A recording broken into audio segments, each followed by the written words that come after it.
जय श्री राम। हमारे channel miss वैष्णव में आपका हार्दिक स्वागत है। आज हम शुक्रवार संतोषी माता की कथा सुनेंगे। एक बुढ़िया थी, उसके 7 पुत्र थे। 6 कमाने वाले थे, एक निकम्मा था। बुढ़िया माँ 6 पुत्रों की रसोई बनाती थी, भोजन कराती थी और पीछे से जो कुछ बचता उसे 7वें पुत्र को देती थी। परंतु वह बड़ा भोला भाला था, मन में कुछ विचार न करता था।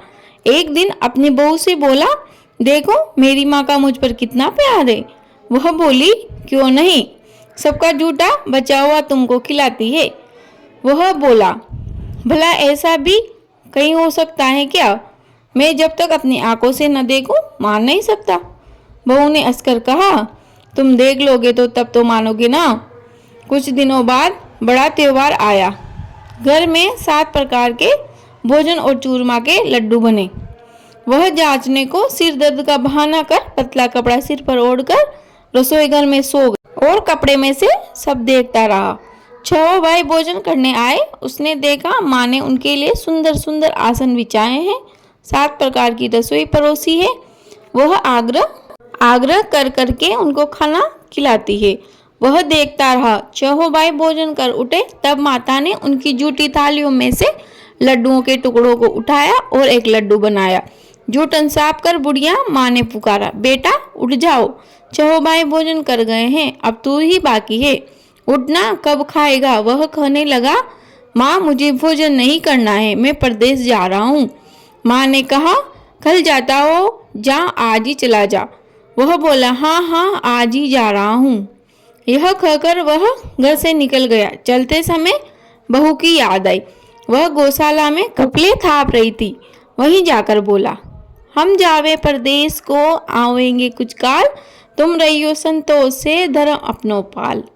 वह बोली, पिया आनंद से हम रू सोच हटाए, राम भरोसे हम रहे, ईश्वर तुम्हें सहाय। देख निशानी आपनी, देख धरू में धीर, सुधी हमरी मति बिसरियो, रखियो मन गंभीर। वह बोला, मेरे पास तो कुछ नहीं है, यह अंगूठी है सो ले लो और अपनी कुछ निशानी मुझे दे दो। वह बोली, मेरे पास क्या है, यह गोबर भरा हाथ है। यह कहकर उसकी पीठ में गोबर की छाप लगा दी। वह चल दिया। चलते चलते दूर देश में पहुंचा। वहां पर एक शाहूकार की दुकान थी। वहां जाकर कहने लगा, भाई मुझे नौकर रख लो। साहूकार को जरूरत थी, बोला, हाँ रह जा। लड़के ने पूछा, तनख्वाह क्या दोगे? साहूकार ने कहा, काम देखकर दाम मिलेंगे। साहूकार की नौकरी मिली। वह सवेरे 7 बजे से रात तक नौकरी बजाने लगा। कुछ दिनों में दुकान का सारा लेन देन, हिसाब किताब, ग्राहकों को माल बेचना, सारा काम करने लगा। साहूकार के 7-8 नौकर थे। वे सब चक्कर खाने लगे कि यह तो बहुत होशियार बन गया है। सेठ ने भी काम देख और 3 महीने में उसे आधे मुनाफे का साझीदार बना लिया। वह 12 वर्ष में ही नामी सेठ बन गया और मालिक सारा कारोबार उस पर छोड़कर बाहर चला गया। अब बहू पर क्या बीती सो सुनो। सास ससुर उसे दुख देने लगे। सारी गृहस्थी का काम करके उसे लकड़ी लेने जंगल में भेजते। इसी बीच घर की रोटियों के आटे से जो भूसी निकलती थी उसकी रोटी बनाकर रख दी जाती और फूटे नारियल के खोपरे में पानी। इस तरह दिन बिताती रही। एक दिन वह लकड़ी लेने जा रही थी। रास्ते में बहुत सी स्त्रियां संतोषी माता का व्रत करती दिखाई दी। वह वहां खड़ी हो कथा सुनकर बोली, बहनों यह तुम किस देवता का व्रत करती हो और इसके करने से क्या फल मिलता है? इस व्रत को करने की क्या विधि है? यदि तुम अपने व्रत का विधान मुझे समझाकर कहोगी तो मैं भी तुम्हारा एहसान मानूंगी। तब उनमें से एक स्त्री बोली, सुनो, यह संतोषी माता का व्रत है। इसके करने से निर्धनता, दरिद्रता का नाश होता है, लक्ष्मी आती है, मन की चिंताएं दूर होती है, घर में सुख होने से मन को प्रशंसा मिलती है, शांति मिलती है, निपुत्र को पुत्र मिलता है, प्रीतम बार हो गया हो तो जल्दी आ जाता है, कुंवारी कन्या को मनपसंद वर मिलता है, राजद्वारे में बहुत दिनों से मुकदमा चलता हो तो वह खत्म हो जाता है, सब तरह सुख शांति हो जाती है, घर में धन जमा हो जाता है, पैसा जायदाद का लाभ होता है, रोग दूर हो जाते हैं और जो कुछ मन में कामना हो वह भी पूरी हो जाती है। संतोषी माता सभी पर कृपा करती है, इसमें कोई संदेह नहीं है। वह पूछने लगी, यह व्रत कैसे किया जाए? यह भी बताओ तो बड़ी कृपा होगी आपकी। स्त्रियां बोली, 1.25 रुपये का गुड़ चना लेना, इच्छा हो तो 5.25 रुपये का लेना या 11.25 रुपये का ले लेना। ऐसा भी ना कर सको तो श्रद्धा व प्रेम से जितना बन सके उतना ले लेना। 1.25 रुपये से 5.25 रुपये तथा इससे भी ज़्यादा शक्ति और भक्ति के अनुसार ले। हर शुक्रवार को निराहार कथा खाना सुनना, इसके बीच कर्म ना टूटे। लगातार नियम पालन करना, सुनने वाला कोई ना मिले तो घी का दीपक जला, उसके आगे जल के पात्र को रख कथा कहना, परंतु नियम ना टूटना चाहिए। जब तक कार्य सिद्ध न हो नियम पालन करना, वह कार्य सिद्ध हो जाने पर ही व्रत का उद्यापन करना। 3 मास में माता फल पूरा करती है। यदि किसी के खोटे ग्रह हो तो भी माता 1 वर्ष में अवश्य कार्य को सिद्ध करती है। कार्य सिद्ध होने पर ही उद्यापन करना चाहिए, बीच में नहीं। उद्यापन में 2.5 सेर आटे का खाजा तथा इसी परिणाम में से खीर व चने का शाक बनाना चाहिए। 8 लड़कों को भोजन कराना चाहिए। जहाँ तक हो सके वहाँ तक देवर जेठ भाई बंधु कुटुंब के लड़के ही बुलाना चाहिए। ना मिले तो रिश्तेदारों व पड़ोसियों के लड़के बुला सकते हैं, उन्हें भोजन कराना चाहिए। यथाशक्ति दक्षिणा दे, माता का नियम पूरा करना चाहिए। ध्यान रहे उस दिन घर में कोई भी खटाई न खावे। यह सुनकर बुढ़िया के लड़के की बहू चल दी। रास्ते में लकड़ी के बोझ को बेच दिया और उन पैसों से गुड़ चना ले माता के व्रत की तैयारी कर आगे चली। सामने मंदिर देख पूछने लगी, यह मंदिर किसका है? सब कहने लगे, संतोषी माता का मंदिर है। यह सुन माता के मंदिर में जा माता के चरणों में लौटने लगी। दीन होकर विनती करने लगी, माँ मैं निपट मूर्ख हूँ, व्रत के नियम कुछ नहीं जानती, मैं बहुत दुखी हूँ। हे माता जगजननी, मेरा दुख दूर करो, मैं तेरी शरण में हूँ। माता को दया आ गई। एक शुक्रवार बीता कि दूसरे शुक्रवार को ही उसके पति का पत्र आया। वो तीसरे को उसका भेजा हुआ पैसा भी आ पहुंचा। यह देख जेठानी मुंह सिकोड़ने लगी, इतने दिनों में पैसा आया, इसमें क्या भी बड़ाई है? लड़के ताने देने लगे। काकी के पास अब पत्र आने लगे, रुपया आने लगे। अब तो काकी की खातिर बढ़ेगी, अब तो काकी बुलाने से भी नहीं बोलेगी। बेचारी सरलता से कहती, भैया पत्र आवे रुपया आवे तो हम सबके लिए अच्छा ही है। ऐसा कहकर आंखों में आंसू भरकर संतोषी माता के मंदिर में आ मातेश्वरी के चरणों में गिरकर रोने लगी। माँ मैंने तुमसे पैसा नहीं मांगा, मुझे पैसे से क्या काम है? मुझे तो अपने सुहाग से काम है, मैं तो अपने स्वामी के दर्शन और सेवा मांगती हूँ। तब माता ने प्रसन्न होकर कहा, जा बेटी तेरा स्वामी भी आएगा। यह सुन खुशी से बावली हो घर में जाती और काम करने लगती। अब संतोषी माँ विचार करने लगी, इस भोली पुत्री से मैंने तो कह तो दिया कि तेरा पति आएगा, पर आएगा कहाँ से? वह तो स्वप्न में भी इसे याद नहीं करता, उसे याद दिलाने के लिए मुझे ही जाना पड़ेगा। इस तरह माता बुढ़िया के बेटे के पास जा स्वप्न में प्रकट हो कहने लगी, साहूकार के बेटे सोता है या जागता है? वह बोला, माता सोता भी नहीं हूँ जागता भी नहीं हूँ, बीच में ही हूँ, कहो क्या आज्ञा है? माँ कहने लगी, तेरा घर बार कुछ है या नहीं? वह बोला, मेरे सब कुछ है माता, माँ बाप भाई बहन बहू, क्या कमी है? माँ बोली, बोले पुत्र तेरी स्त्री घोर कष्ट उठा रही है, माँ बाप उसे दुख दे रहे हैं, तेरे लिए तरस रही है, तो उसकी सुध ले। वह बोला, माता मुझे मालूम तो है, परंतु मैं जाऊं तो कैसे जाऊं? परदेश की बातें, लेन देन का कोई हिसाब नहीं, कोई जाने का रास्ता नजर नहीं आता, कैसे चला जाऊं? माँ कहने लगी, मेरी बात मान, सवेरे नहा धोकर संतोषी माता का नाम ले, घी का दीपक जला, दंडवत कर दुकान पर जा बैठ। देखते देखते तेरा लेन देन सब चुक जाएगा, माल बिक जाएगा, साज होते होते धन का ढेर लग जाएगा। जब सवेरे जल्दी उठ उसने लोगों से अपने सपने की बात कही तो वे सब उसकी बात अनसुनी कर हंसी उड़ाने लगी। कहीं सपने भी सच होते हैं क्या? एक बूढ़ा बोला, देख भाई मेरी बात मान, इस प्रकार साठ झूठ करने के बदले देवता ने जैसा कहा है वैसा करने में तेरा क्या जाता है? वह बूढ़े की बात मान, स्नान कर संतोषी माँ को दंडवत कर घी का दीपक जला दुकान पर जा बैठा। थोड़ी देर में वह देखता है कि देने वाले रुपए लाए हैं और लेने वाले हिसाब लेने लगे हैं।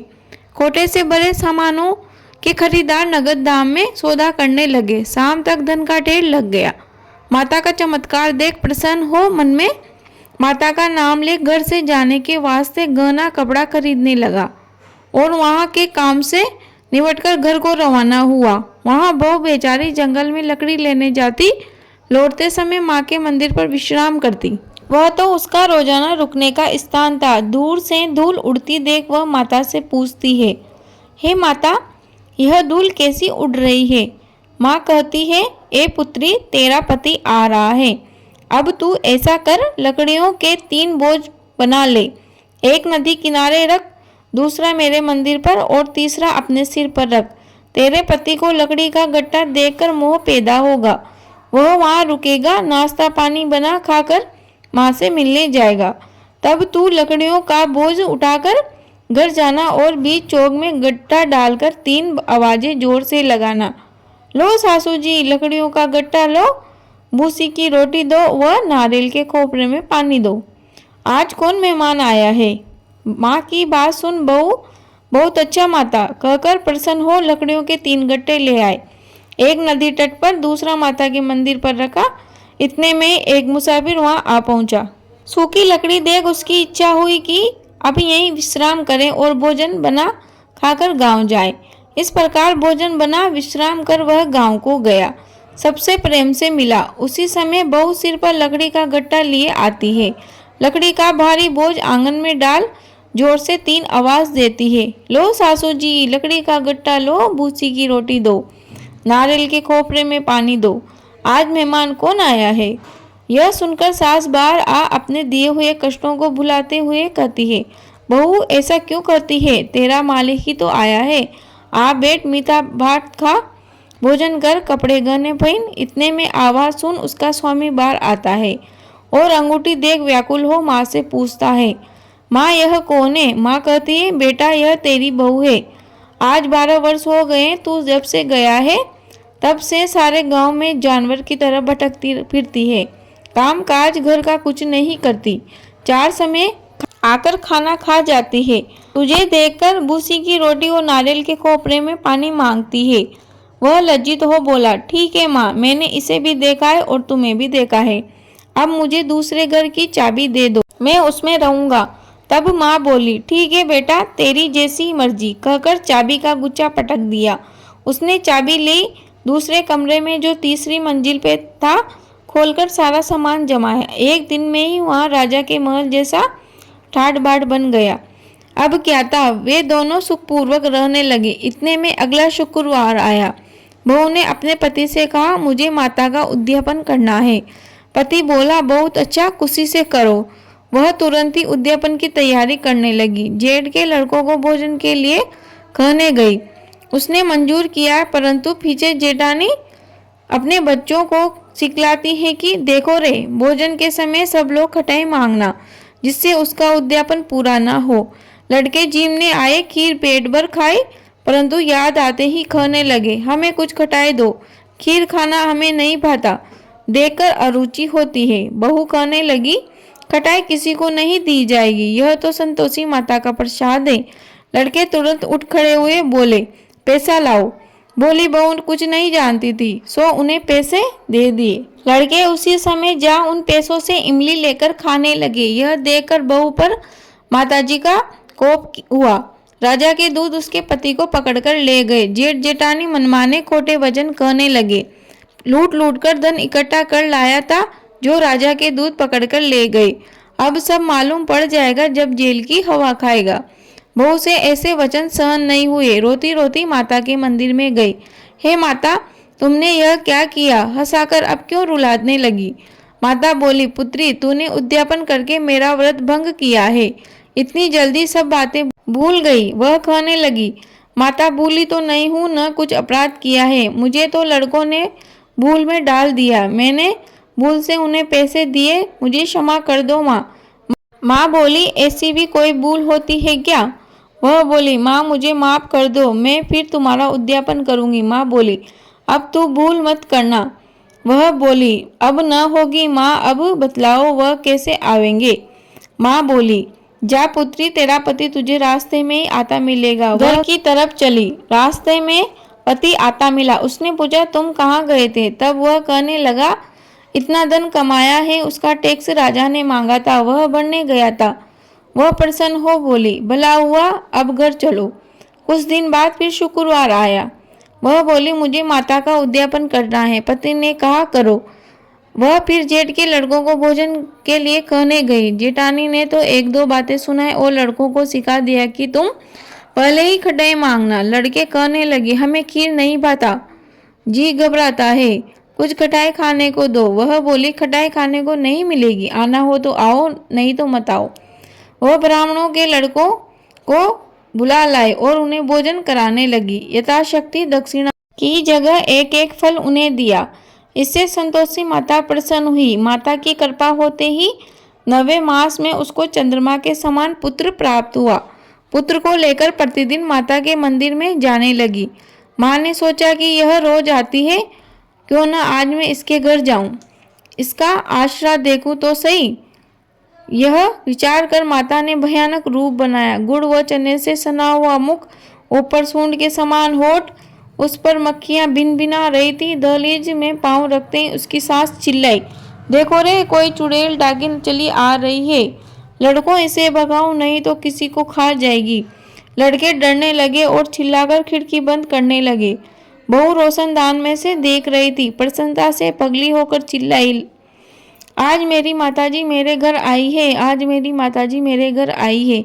यह कहकर बच्चे को दूध पिलाती हुई वहां से हटकर इसने में सास को बहुत क्रोध आया। वह बोली, रांड, इसे देखकर कैसी उतावली हुई है जो बच्चे को पटक दिया। इतने में माँ के प्रताप से जहाँ देखो वहीं लड़के ही लड़के नजर आने लगे। वह बोली, माँ जी, मैं जिनका व्रत करती हूँ यह वही संतोषी माता है। इतना कह झट से सारे घर के किवाड़ खोल देती है। सब में माता के चरण पकड़ लिए और विनती कर कहने लगे, हे माता, हम मूर्खे, हम अज्ञानी हैं, हम पापी हैं। तुम्हारे व्रत की विधि हम नहीं जानते। आपका व्रत भंग कर हमने बहुत बड़ा अपराध किया है। हे माता, आप हमारा अपराध क्षमा करो। इस प्रकार माता प्रसन्न हुई। माता ने बहू को जैसा फल दिया वैसा फल सबको देना, जो पढ़े उसका मनोरथ पूर्ण हो। बोलो संतोषी माता की जय। दोस्तों, वीडियो उपयोगी लगी हो तो प्लीज़ वीडियो को लाइक करें व कमेंट बॉक्स में जय संतोषी माँ अवश्य लिखें। आपका दिन शुभ हो। धन्यवाद।